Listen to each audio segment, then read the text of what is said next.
Israel के खिलाफ युद्ध के बीच हिजबुल्लाह के नए प्रमुख नईम कासिम का एक बयान सामने आया है। कासिम को इजरायली हमले में हसन नसरल्लाह की मौत के बाद हिजबुल्लाह का नेता चुना गया है। अपने बयान में कासिम ने कहा है, मैं हिजबुल्लाह की लीडरशिप के भरोसे का शुक्रिया अदा करता हूँ, शूरा परिषद की सम्मानित लीडरशिप का, मुजाहिदीन और इस यात्रा पर मौजूद लोगों के भरोसे का। उन्होंने मुझे इस भारी बोझ के लिए चुना। हम प्रतिरोध की अगुवाई के साथ विकसित की गई युद्ध योजना को लागू करना जारी रखेंगे। हम तय राजनीतिक दिशा निर्देशों के भीतर युद्ध पथ पर बने रहेंगे। गजा का समर्थन करना पूरे क्षेत्र के लिए इजराइल के खतरे का सामना करने का कर्तव्य था। गजा के लोगों का हम पर अधिकार है और सभी को उनका समर्थन करना चाहिए। उनका एक मानवाधिकार है, एक अरब अधिकार है, एक इस्लामी अधिकार है, एक धार्मिक अधिकार है और एक राष्ट्रीय अधिकार है।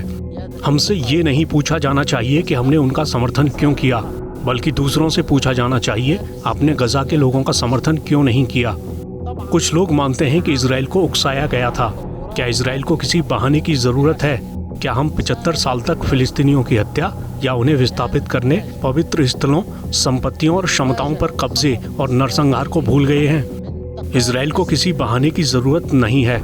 हमारे लिए रक्षात्मक हमले के साथ प्रतिरोध करना बेहतर है, बजाय इसके कि हम इंतजार करें और कुछ ना करें।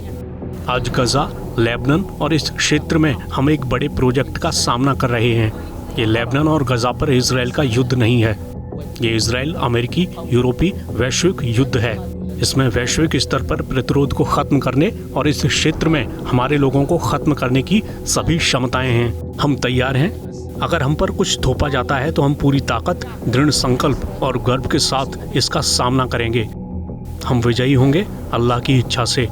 जहाँ तक ईरान का सवाल है, वो हमारी मुहिम का समर्थन करता है और हमसे कुछ नहीं चाहता।